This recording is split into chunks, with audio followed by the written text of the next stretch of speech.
So this is the continuation part of module 4.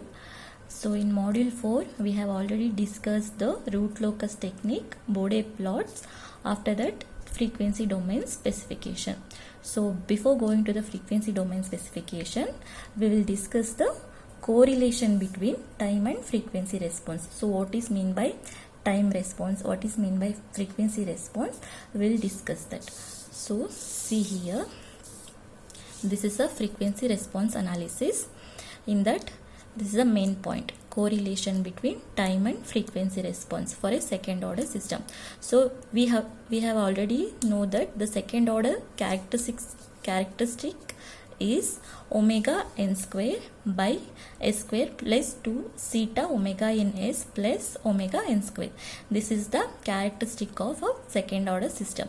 So using this, we have an correlate between a time and frequency response. So see here, in time response means which is only consider the magnitude part.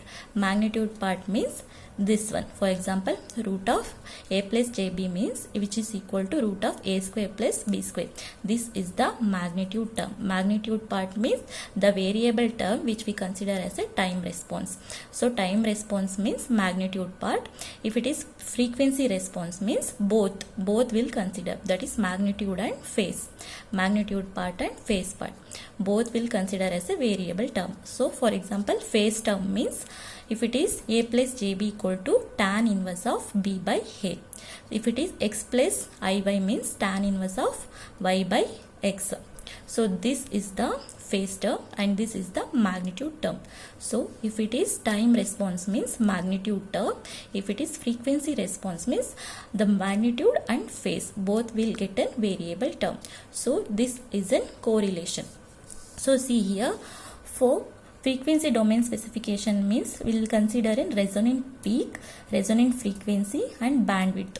So for that we have a derivation here by using a second order characteristic equation, that is omega n square whole divided by s square plus 2 zeta omega ns plus omega n square.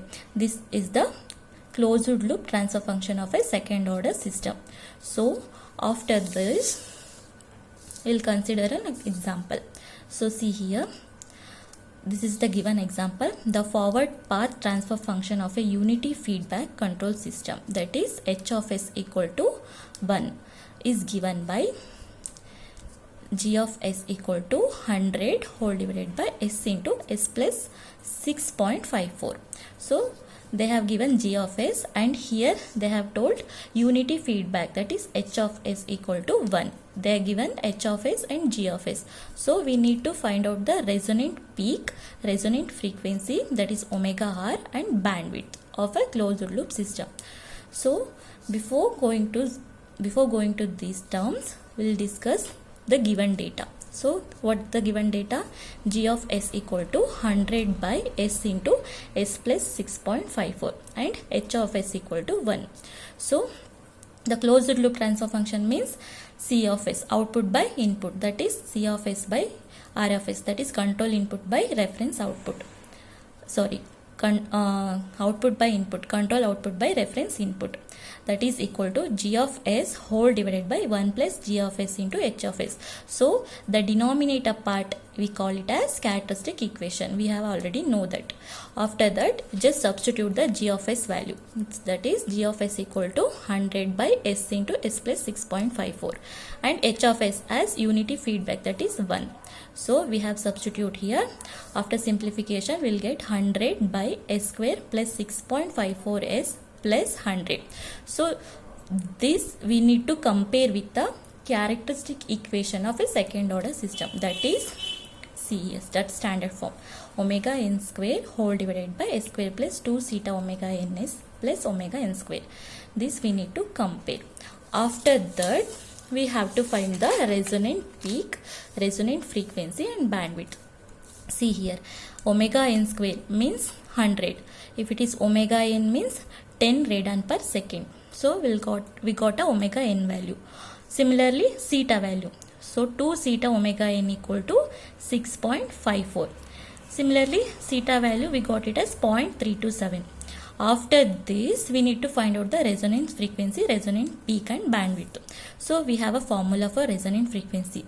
What is that? Omega R equal to resonant frequency, that is omega R equal to omega n into root of 1 minus 2 theta square. So we have already know that omega n value and theta value. Just substitute here and we'll get the omega R value. Similarly, resonant peak, that is 1 by 2 theta of root of 1 minus theta square. So we just substitute the value of theta, we'll get a resonant peak value. After that, bandwidth value. So the bandwidth equal to omega B equal to omega n into root of 1 minus 2 theta square plus root of 2 minus 4 theta square plus 4 theta power 4. So for these three terms we have a derivation. See here, we just need to substitute the value of omega n theta value. We'll get a bandwidth, that is omega V, that is 14.34 radon per second. So this is the time domain specification. Time domain specification in order to correlate between a time and frequency response. If it is time response means the variable term will come to the magnitude part. If it is frequency response means the variable term will come from both the magnitude and phase term. Magnitude means root of a square plus b square. If it is phase term means tan inverse of b by a.